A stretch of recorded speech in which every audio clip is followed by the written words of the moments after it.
নমস্কার বন্ধুরা, পাইসি বাড়িকে আমার সকল বন্ধুকে স্বাগত জানিয়ে আমি আবারও চলে এসেছি একটা রেসিপি নিয়ে।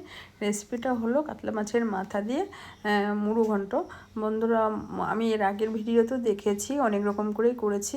আজকে একটু আলাদা টাইপের করব মুড়ো ঘন্টটা। চলুন বন্ধুরা দেখে নেওয়া যাক, আর লাইক দিয়ে ভিডিওটি দেখবেন।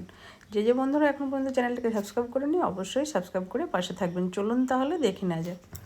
এদিন গোবিন্দভোগ চাল নিয়েছি, ভালো করে ধুয়ে পরিষ্কার করে 1.5 কাপ।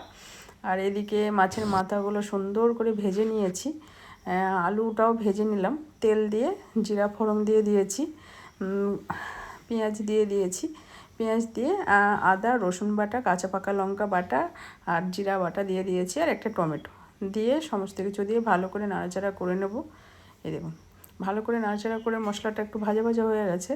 এবার আমি দেবো লঙ্কার গুঁড়ো, হলুদ গুঁড়ো আর ধনিয়ার গুঁড়ো। ওর মশলাটাও দিয়ে দিলাম। মশলাটা ভালোভাবে কষিয়ে গেলে গোবিন্দভোগ যে চালটা ওটা আমি ভিজিয়ে রেখেছিলাম সেটাও দিয়ে দিলাম।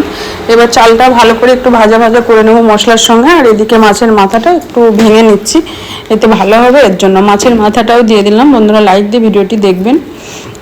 মাছের মাথাটা দেওয়ার পরে আবারও একটু কষিয়ে নেব, এবং সুন্দরভাবে কষে এসছে। এইবার পরিমাণ মতো জল দিয়ে দেব। ভালো করে কষিয়ে নেওয়ার পরে জলটা দেব। জল দিয়ে দিয়েছি। এবার জল দিয়ে আমি আবারও নাড়াচাড়া করে নিয়ে গ্যাসটা লোতে করে আমি রেখে দেবো। 5 থেকে 6 মিনিট এইভাবে রেখে দেবো। তারপরে আবারও ঢাকনা খুলে আমি দেখব। এই দেখুন 5 থেকে 6 মিনিট হয়ে গেছে, গ্যাসটা একদম লোতে করে দিয়েছিলাম। আর ঘরে তৈরি করা ভাজা মশলাটা দিয়ে দিলাম। এটা জিরা, ধনিয়া, এলাচ, লবঙ্গ, দারুচিনি, শুকনো লঙ্কা দিয়ে একটা শুকনো খোলায় পেস্ট মশলাটা করে রেখে দিয়েছিলাম। তা মশলাটা আমি দিয়ে দিলাম। এই মশলাটা অবশ্যই দেবেন। মশলাটা দিয়ে আবারও গ্যাসটা লোতে করে 2 থেকে 3 মিনিট এইভাবে রেখে দিয়েছিলাম। এই দেখুন ঢাকা দিয়ে রেখে দিয়েছিলাম।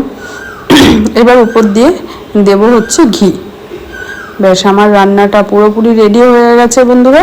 নামিয়ে দেখাচ্ছি কত সুন্দর হয়েছে। অবশ্যই কমেন্ট করে বলবেন আমার মাছের মাথা দিয়ে মুড়ো ঘন্টটা কেমন হয়েছে। আর যদি রেসিপিটা ভালো লাগে থাকে লাইক করবেন, শেয়ার করবেন, কমেন্ট করবেন।